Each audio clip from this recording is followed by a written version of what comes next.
La tastaghrib wuqu'al aqdar ma dumta fi hadhihi dar. Jangan kamu merasa heran jika ada keburukan di bumi ini, karena bumi ini memang tempat buruk. Jangan engkau merasa aneh jika ada musibah di negeri ini, karena negeri ini penuh musibah. Seharusnya hikmah kita bukan yang ini sebelumnya. Tapi Pak Pengurus pintar sekali, ini hiburan buat saya sebenarnya. Karena saya juga habis kehilangan. Ya. Inilah, ya sunnatullahnya begitu. Ada yang dipanggil lebih awal, ada yang dipanggil nanti. Ya. Ada yang malam ini, ada yang besok lagi. Yang baru saja wafat guru saya juga di kampus. Beliau kita panggil kadang Buya juga. Ya. Prof. Dr. Azumedi Azra. Ketika beliau dituduh liberal, saya tanya langsung tentang bab sunnah. Beliau sangat menguasai ilmu hadis dan tidak pernah mengingkari sunnah Nabi SAW. Maka saya bersaksi beliau orang yang lurus. Ya. Walaupun tadi itu sudah baca Fatihah, saya berharap yang hadir karena S3 saya beliau yang meloloskannya, pembimbingnya beliau. Ya. Saya mohon doanya, kirimin Al-Fatihah li ruhi Syekhi Azumedi Azra. Al-Fatihah. Alhamdulillah, bismillah. Ya kenapa? Siratal ladzina an'amta 'alaihim ghairil maghdubi 'alaihim waladdallin. Amin. Mungkin ada yang bertanya, kok dikit-dikit Fatihah gitu ya. Fatihah itu disebut ummul kitab. Bahkan boleh disebut ummud da'awat, ummud doa. Induknya doa ada di situ semua. Karena induknya doa adalah Fatihah, maka disebutlah dalam bahasa ulama ahli qalbu, Fatihah itu sholawatullah. Salah satu sholawatnya Allah. Allah kalau memberi sholawat kepada hamba, bentuknya seperti kiriman ayat, kiriman ma'rifat, kiriman maghfirah. Dan di situ ada doa yang penting, iyyaka na'budu wa iyyaka nasta'in, ihdinas siratal mustaqim, dan di ujung yang paling dahsyat, ghairil maghdub, tidak dimurkai, waladdallin, tidak sesat. Itu yang paling mahal. Jika ini didapat, berarti sholawat Allah sampai kepada kita. Ya. Apa arti sholawat? Sholawat itu artinya kucuran rahmat. Artinya apa? Kucuran rahmat. Ya. Maka kita beruntung diberikan Allah satu surat yang tidak pernah diturunkan kepada para nabi sebelum Nabi Muhammad sallallahu alaihi wasallam. Itulah suratul Fatihah. Jadi kita harus berbangga, apa-apa aja Fatihah aja. Mau ngapain Fatihah? Perasaan gak enak, Fatihahin aja ya Allah. Kenapa jiwaku gelisah, pikiranku sempit, dadaku terasa tidak nyaman. Baca Fatihah. Biar tidak bergantung kepada doa-doa orang. Kadang kita bergantung dengan ruqyah, bergantung kepada doa ustadz, bergantung. Dan ini berbahaya. Berbahayanya membuat hati kita berkiblat kepada selain Allah Subhanahu wa ta'ala. Ya. Nah kembali ke sini. Jadi kenapa di dunia ini ada kematian? Ya karena emang dunia ini tidak abadi. Apa kurang cukup bukti bahwa dunia ini tidak abadi dengan adanya orang lahir plus ada yang mati. Setiap detik itu ada yang mati dan setiap detik ada yang lahir. Begitulah terus. Dan beruntunglah orang yang lahirnya disambut dengan gembira dan wafatnya ya ditangisi oleh orang-orang yang ada di dunia. Ya. Tapi hati-hati juga, salah satu bentuk riya tersembunyi, mati ingin dikunjungi, disolati banyak orang. Itu riya juga tuh, ada di kitab Pak. Ya. Di antara ciri-ciri orang riya, ketika dia mati, dia ingin ramai ada orang datang kepadanya. Nah. Tapi itu juga nggak minta ada orang sepi Pak. Urusan Allah aja itu ya, kita nggak usah kemudian memikirkan aneh-aneh. Baik. Jadi kenapa dunia ini ada yang nggak enak, ada perasaan yang nggak nyaman, ada musibah, kenapa? Karena memang sifat aslinya dunia dua aja, taghayyur, berubah-ubah, wal fasad, dan rusak. Cuma itu sifat dunia. Berubah, dulu kita kecil, sekarang dewasa, ada yang dewasa, sekarang tua. Tahu-tahu udah ubanan Pak ya. Ya. Udah ubanan aja. Dulu wajahnya masih oke, sekarang udah mulai keriput. Uban saya banyak Pak. Umur saya belum sampai 40. Saya nggak tahu umur saya berapa ntar kan. Ya. Ini tanda bahwa dunia ini fitrahnya cuma dua aja. Apa tadi? Taghayyur, berubah. Yang kedua, fasad. Dia mesti begitu, nggak akan lebih dari itu. Semoga kita berubah dari tidak baik jadi baik. Dari gelap jadi cahaya, dari keras jadi lembut, dari tidak kenal Allah jadi kenal Allah Subhanahu wa taala. Ya. Fa innaha ma ubrizat illa ma huwa mustahiqqun wasfiha, mustahiqqu wasfiha wa wajibu na'tiha. Boleh juga dibaca ma huwa mustahiqqun wasfuha wa wajibun na'tuha. Sesungguhnya dunia ma ubrizat, tidaklah dikeluarkan darinya, tidaklah dimunculkan. Baraza itu beda dengan kharaja. Kalau kharaja keluar, biasa kita keluar gitu ya. Kalau baraza itu keluar artinya ditampakkan. Fa innaha ma ubrizat ma barazat. Bisa begitu? Sesungguhnya dunia itu tidaklah menampakkan illa ma huwa, kecuali yang mana mustahiqqu wasfiha, yang pantas menjadi sifatnya. Tadi sifatnya taghayyur at-taghayyur wal fasad, berubah dan rusak. Wa wajibu na'tiha, dan yang wajib baginya, yaitu kehancuran ya. Jadi dunia memang harus hancur. Dunia itu semua. Jadi jangan bayangkan, kita bayang dunia itu kan gunung, bukit, tanah. Enggak, tubuh. Bukan hanya itu, ada dunia kerja. Ada orang masuk kerja, ada dipecat. Ada orang masuk kerja, ada yang kemudian naik, ada yang ganti jabatan.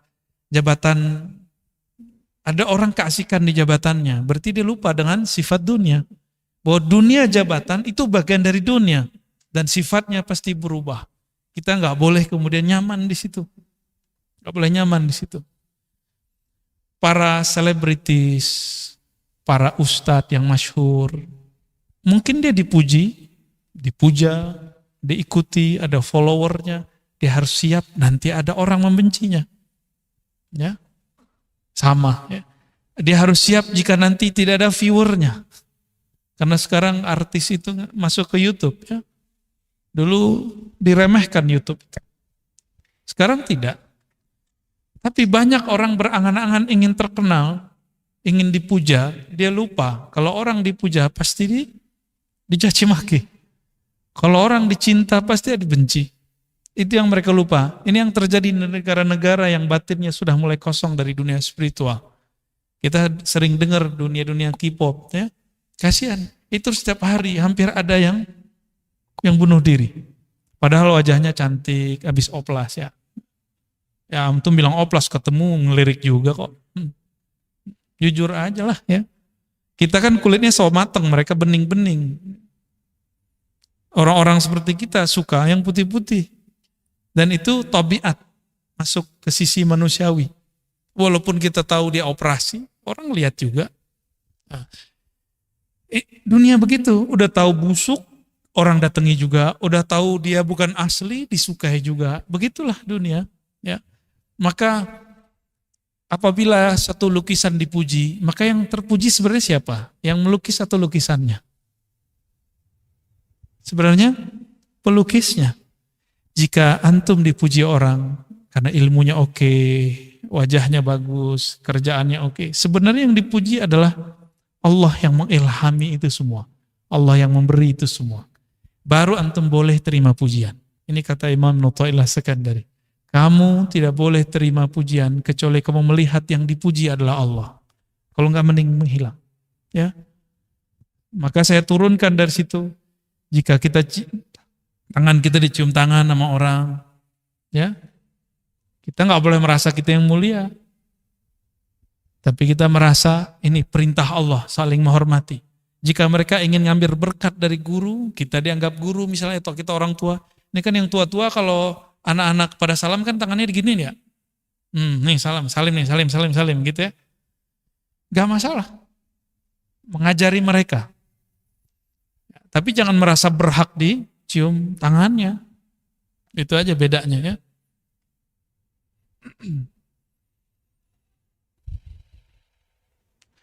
Lalu apa kata beliau? Kata pensyarah ini, nama imamnya Imam Ibn Ajibah. Ya.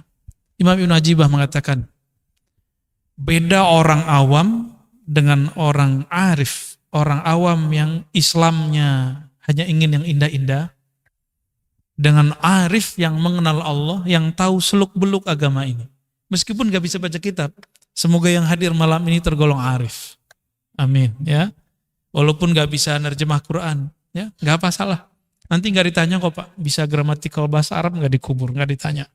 Ya, yang ditanya, kamu kenal Allah tidak? Ya, man rabbuk, siapa Rabbmu? Apa kata beliau?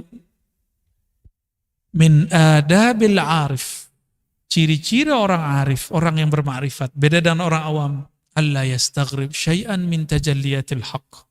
Tidak pernah merasa aneh, tidak pernah merasa sulit menerima apapun yang Allah tajallikan, yang Allah tampakkan, yang Allah mau.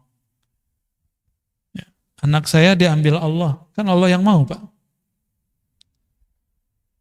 Apalagi nih kejadian kita, guru saya diambil Allah, apa saja. Ada yang dikasih, ada yang diberi, ada yang lahir, ada yang mati, begitu terus. Kita nggak bisa menahan sama sekali takdir Allah Subhanahu Wa Taala. Nah, orang yang masih merasa aneh, berarti dia orang yang awam. Nah, saya sering menjelaskan dulu, ada namanya Jamal, ada Jalal. Masih ingat? Ada Jamal, ada Jalal. Masih ingat gak? Saya ulangin ya. Jamal, keindahan Allah, kebaikan-kebaikan Allah. Sedangkan Jalal, keindahan Allah tapi dalam ketegasannya. Kalau Jamal, keindahan Allah dalam kelembutannya. Nah, kita ulangi terjemahannya ya. Kalau Jamal, Jalal secara harfiah. Jamal indah, Jalal mulia. Tapi bahasa Indonesia kita memang agak kurang kaya dalam menerjemahkan bahasa Arab. Karena Karim diartikan mulia, Aziz diartikan mulia. Terus apa perbedaan tiga kalimat ini? Lain. Kenapa iblis bertawassul dengan sifat izzah? Bukan dengan karam. Bikaramika, dengan kemuliaanmu, karim. Karena lain makna aziz dengan makna karim. Apalagi jalal dan jamal. Ya, jalal, jamal.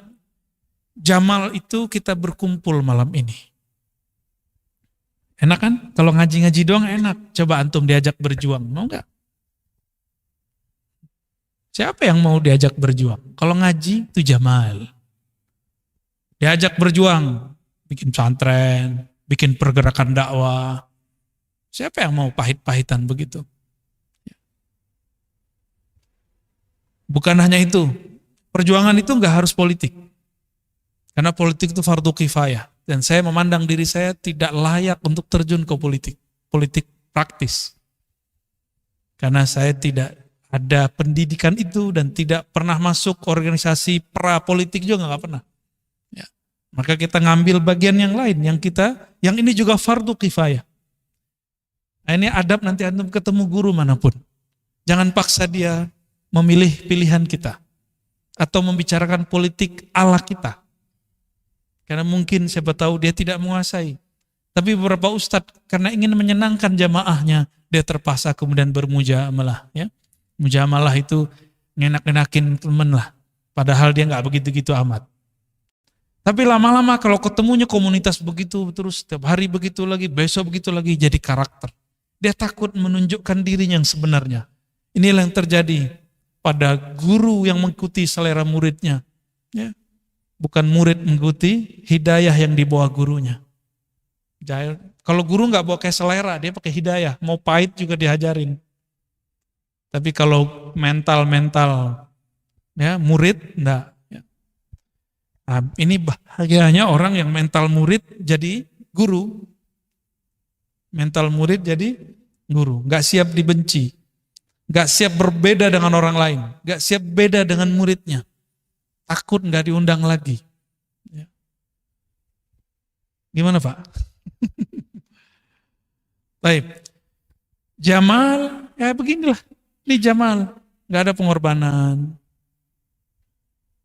Antum korbannya cuma berangkat dari rumah ke sini. Ya. Kalau beragama cuma itu, gampang sekali beragama itu. Maka beragama harus ada pengorbanan. Kadang korban perasaan, nggak hanya korban duit. Kalau korban duit orang biasa, korban perasaan ini yang paling berat. Ya, karena perasaan itu bagian dari yang disebut nafs, jiwa, ego. Ego ini harus disembelih. Ego itu harus dibakar. Kalau enggak, dia akan merongrong. Dia seperti anjing liar, anjing gila yang ada dalam diri. Kalau kita tidak tundukkan dia akan menguasai kita. Itu sebabnya ketika orang berjuang, itu banyak yang berguguran. Kalau sudah jadi sebuah pergerakan, apakah namanya thariqah, apakah majelis zikir, apakah pesantren, majelis dakwah, majelis salawat, itu akan banyak begitu. Sesama jamaah diuji, sesama pengurus diuji. Ya. Pengurus gimana Pak? Udah kena ujian belum? Udah kan? Ya. Kadang ada yang nggak sepakat, Ustadz itu kenapa diundang? Nah nanti begitu juga. Ya, siap-siap namanya berjuang. Orang berjuang harus berkorban. Ya. Nah, itu namanya jalal. Jalal itu ketika menemukan sesuatu yang jiwa kita bilang gak enak, tapi ruh kita bilang itu enak. Itu kemerdekaan dia. Jadi kapan ruh kita merdeka? Jika jiwa ini merana. Jika jiwa kemudian disudutkan terus, jiwa kemudian dididik terus sampai kemudian dia menjadi patuh kepada ruh. Baru ruh kita merdeka. Inilah yang disebut al-insan al-kamil, manusia yang sempurna. Dan itulah Rasulullah Sallallahu Alaihi Wasallam. Nah, kita sedang proses ke sana. Semoga Allah mudahkan. Ya.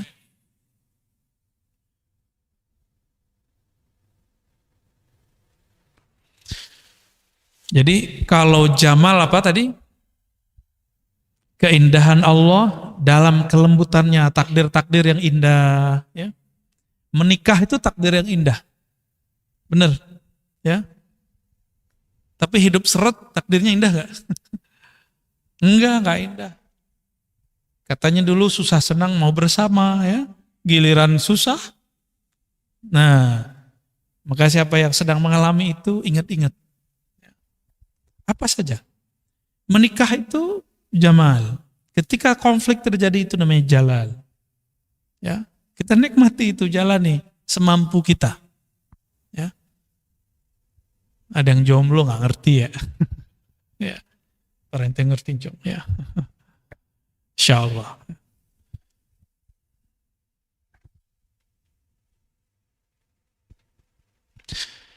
Semua itu cara Allah mengenalkan dirinya. Semua itu cara Allah berbicara kepada makhluk. Jadi apapun takdir kita, apapun kejadian kita, itu cara Allah berbicara kepada kita. Ya. Seakan-akan Allah mengatakan, Ana ma'akum. Kan di Quran, wa huwa ma'akum aynama kuntum. Aku bersamamu. Dia bersamamu. Dimanapun kamu berada, kapanpun kamu berada. Jadi saat senang, jangan lupa. Saat susah, jangan lupa juga. Ya.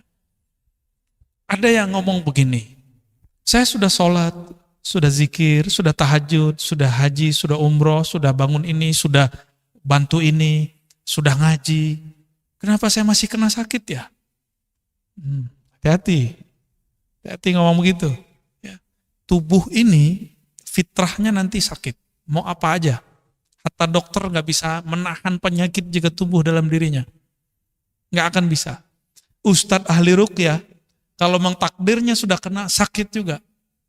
Sama aja. Ya, ada orang paling ajaib nyembuhin orang, saya udah ketemu. Tapi dia sakit juga, dan sakitnya hampir semua penyakit yang orang diobati ada di dia. Ujiannya lebih berat. Ya. Kenapa? Dia dipuji, bisa mencabut penyakit orang. Ternyata bukan dia cabut, dia isep. masuk ke badannya semua. Ya.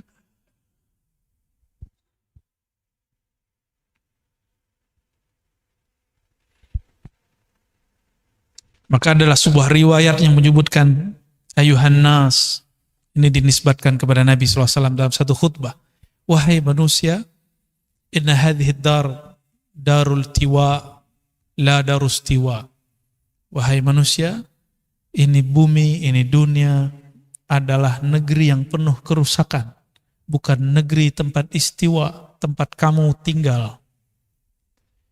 Nah, maka Nabi kita sering dengar dari kecil ya, kun fid dunya ka'annaka gharib ya. Dulu saya ingat Zainuddin MZ tuh sering baca hadis tuh ya. Jadilah engkau di dunia hidup seperti gharib. Apa arti gharib? Orang asing. Orang asing yang gak mungkin dia berpikir akan tinggal lama. Enggak antum yang mau keluar, dunia ini ingin ngeluarin kita. Kita gak mau keluar nih. Dunia ini yang mengeluarkan kita sudah. Ya. Dan kita sudah sering sampaikan bahwa kenapa mati itu menjadi menyakitkan? Karena orang yang mati ini hatinya masih terikat dengan dunia. Maka ketika diputus oleh malaikat maut, itu yang menyakitkan. Ya. Nah, mulailah melepas-lepas itu sedikit demi sedikit. Ya. Bukan melepas hidup dunianya, bukan melepas kalau kita diberi kemewahan oleh Allah, nikmat, bukan itu. Tapi bergantungnya kalbu kepada yang bagian-bagian itu. Silakan hidup nikmat, hidup nyaman. Silakan pakai kendaraan, silakan semua. Tapi kalbunya jangan di situ. Kalbunya kepada pemberi nikmat. Kan sama aja. Orang mendapat nikmat syukur dengan sabar karena dapat musibah kan sama aja. Hidup seret sabar. Hidup nikmat syukur. Itu sama Pak. At-ta'imus syakir kas-sa'imus sabir. Orang yang dapat nikmat dan dia bersyukur, dia makan dia bersyukur, dia punya rumah dia bersyukur, dia punya semua fasilitas dia bersyukur, sama dengan orang yang sabar. Yang dia sabar saat dapat musibah. Sama aja. Sama-sama aja sebenarnya. Yang diuji cuma satu. Nah, engkau kolbumu berkiblat kepada Allah atau kepada musibah atau sebaliknya nikmat itu. Sama aja. Ya. Maka banyak orang dapat nikmat secara zahir, batinnya sedang disiksa. Dia dapat nikmat zahirnya, tapi batinnya gelisah. Kenapa? Kolbunya tidak bersama Allah. Hidupnya sempit, perasaannya sempit aja. Ya. Ada orang hidupnya terlihat susah, tapi kolbunya selalu bersama Allah. Yang kamil sempurna, apapun keadaannya, dia bersama Allah. Nggak mandang-mandang saat, ya, nggak mandang-mandang saya pengennya yang enak-enak aja deh gitu. Kalau udah ngaji hikam jangan gitu lagi ya. Kenapa? Antum suka nggak suka takdir itu pasti baik buruk, dua-duanya muter. Disuka, dibenci, dapat kebaikan, dapat keburukan, dapat kerja, nggak dapat kerja, dapat nikmat, nggak dapat nikmat. Dua-dua aja muter aja terus. Suka nggak suka pasti terjadi. Maka karena suka tidak suka dia datang, harus siapkan ilmunya. Nah, kalau orang ada menyebut soft skill, ini apa sebutannya ini? Ya, soft skill itu kemampuan skill-skill yang halus dalam diri.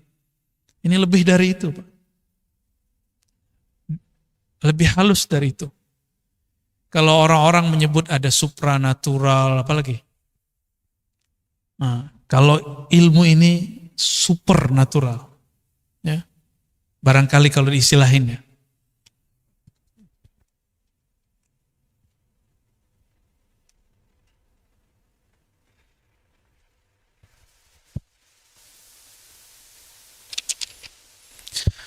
Ini saya berbicara sebagai seorang guru, karena saya seorang guru. Nikmatnya guru ustadz dai apa? Ada murid. Ya. Ada murid, ada orang-orang yang mau berkorban, ada orang-orang yang khidmat, ada orang-orang yang ngaji. Ada orang-orang yang memuji. ada pengikut, follower. Itu mirip-mirip dengan artis, Pak. Mirip. Mirip sekali. Cuma kalau dia berhasil, dia akan jadi artis langit. Kalau enggak, dia cuma jadi ustadz artis. Kapan dia kemudian berhasil? Kira-kira kapan dia berhasil? Nah, ini yang disebut di awal hikam dulu, ya. Udfun wujudaka fi ardil khumul. Masih ingat gak? Nomor 4, Bu, ya. Nomor 4, ya. Udfun wujudaka fi ardil khumul. Benamkan dirimu, wujudmu. Ini wujud. Jangan merasa dirimu ada wujud. Fi ardil khumul. Di bumi yang dalam. Di tanah yang dalam. Wama nabata, sesuatu yang tumbuh sebelum saatnya, ya, biji yang tumbuh di atas tanah tidak dibenamkan sedikit, maka dia tidak tumbuh secara sempurna. Coba lihat biji padi, biji jagung, dibiarkan bergeletak, dia masyhur kelihatan, ya, tidak ditekan. Nah, menekan itulah yang disebut membakar ego. Dan yang melakukan itu guru. Guru yang bakar itu. Maka seorang da'i, ini pesan saya untuk diri saya sendiri dan siapapun yang menjadi da'i atau ustadz. Karena tidak ada namanya komisi pengawas ustadz, nggak ada. Maka carilah guru yang akan mengawasimu. Carilah mursyid yang akan membimbing. Karena di atas langit pasti ada langit, di atas orang berilmu pasti ada yang lebih berilmu lagi. Di atas mursyid ada mursyid lagi. Ya.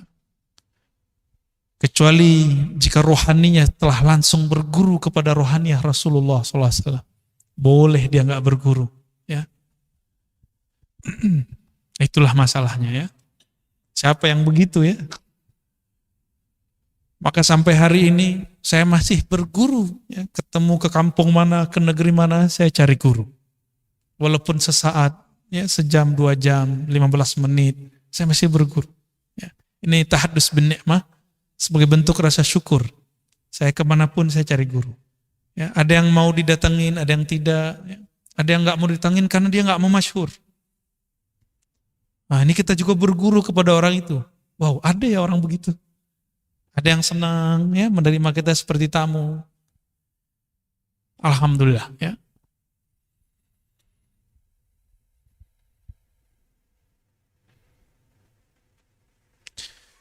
Ini diulang lagi oleh beliau di belakang sini. Amma in kunta la ta'rifuhu illa fil jamal fahadha huwa maqamul awam. Jika engkau hanya mau kenal Allah dalam keadaan senang saja, berarti engkau masihlah orang awam. Selama-lamanya jadi orang awam. Rohaninya nggak naik-naik. Maunya cuma dapat nikmat, nggak mau diuji. Dan saya sudah berkali-kali juga memberikan analog. Kalau kita sekolah, nama kita nggak ada di daftar ujian, kita marah apa enggak? Dan kenapa orang-orang tidak marah sekarang jika dia tidak diuji? Seharusnya dia bersyukur dengan ujian, apapun ujiannya. Diuji kawan, diuji teman, diuji guru, pada hakikatnya bukan mereka yang menguji. Yang menguji adalah Allah Subhanahu wa ta'ala, ya.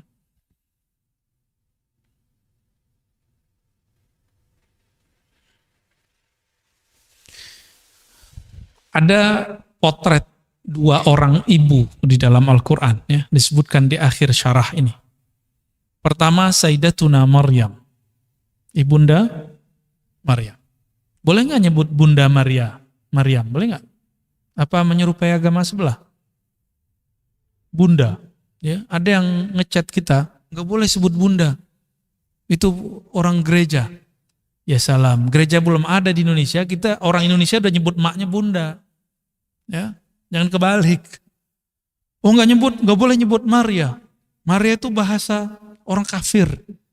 Ente belajar dulu lah bahasa Semit. Bahasa Semit itu ada 3 minimal. Arab, apa lagi? Suryani, apalagi bahasanya orang Israel apa? Ibrani. Bahkan ini semua induknya ada satu bahasa namanya Aramiyah. Ada yang mengatakan terpisah, ini ahli bahasa juga lain. Sekarang bahasa Aramiyah atau Aramaik hanya dikalamkan 3 negeri di Suriah. Kita udah ketemu kawan kita ada orang Suriah, saya tanya konfirmasi katanya benar. Hanya 3 kampung. Tapi nggak usah khawatir, Indonesia ini negara paling banyak bahasanya sedunia. Baru Papua Nugini. Papua Nugini itu beda kampung sama kayak Papua, beda kelurahan sudah beda bahasa, Pak. Maka di sana orang lebih banyak berbahasa Indonesia daripada berbahasa kampungnya, karena beda kelurahan, beda kecamatan sudah lain bahasa. Ya. Sayyidatuna Maryam atau Bunda Maria sama. Ya. Beliau ini ketika dikabarkan dapat anak tapi nggak ada lakinya, nggak ada bapaknya, cuma nanya doang. Saya kan tidak pernah disentuh laki-laki, menikah tidak pernah, disentuh nggak pernah. Mana mungkin saya bisa punya anak? Itu aja protesnya. Nggak ada protes yang lain. Protesnya cuma melihat tubuhnya. Kan biasanya perempuan ya, menikah, hamil biasa. Ini nggak ada. Oleh karena itu, beliau disebut Siddiqiyah. Nggak banyak protes. Meskipun pernah ada ratapan-ratapan ketika hendak melahirkan. Tapi ratapannya ratapan bukan menolak takdir. Ya. Itu beda. Dia cuma curhat-curhat aja. Curcol kata orang bilangnya. Lain dengan Sayyidatuna Sarah. Sayyidatuna Sarah umurnya sudah tua.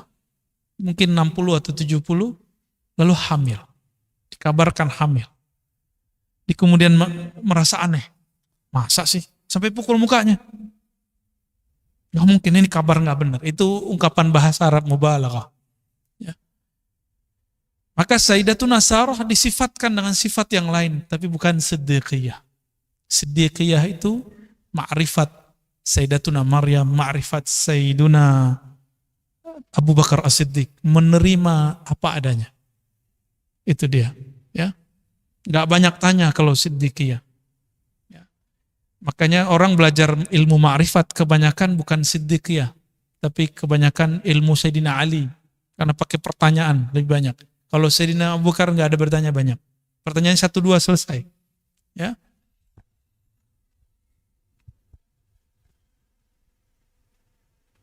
Di Quran itu ada pertanyaan dibalikkan kepada Sayyidatuna Sarah. Ata'jabina min amrillah. Apakah kamu merasa takjub heran dengan kehendak Allah Subhanahu wa taala, ya. Baik, ini hikmah malam ini. Mau ditambah? Langsung tanya jawab. Ya, oke, baik. Kita baca lagi lalu tanya jawab. La tastaghrib wuqu' al-aqdar ma dumta fi hadhihi ad-dar. Jangan lagi engkau merasa heran dengan keburukan, perubahan, fana, kehancuran di bumi, karena itu adalah sifat aslinya bumi. Jangan kamu merasa heran dengan musibah yang ada di dunia, karena itulah karakter aslinya dunia. Fa innaha ma ubrizat illa ma huwa mustahiqqun wasfuha wa wajibun na'tuha. Karena dunia sifatnya tadi dua, dia akan menampilkan dua-duanya kemanapun engkau memandang, kemanapun engkau melihatnya. Wa ma lillahi baqiya, ditambah dengan kalam Imam Malik. Ini tambahan saya. Jika itu dibuat karena Allah, jika yang datang malam ini karena Allah, nanti insya Allah di sorga Allah pertemukan lagi kita. Insya Allah, ya. Saya pun juga sama, ya. Mungkin saya niatnya nggak benar, Bapak aja yang ngumpul, nanti gurunya yang lain. Tapi saya juga berdoa, ya Allah, luruskan niatku, ya. Kuatkan batinku.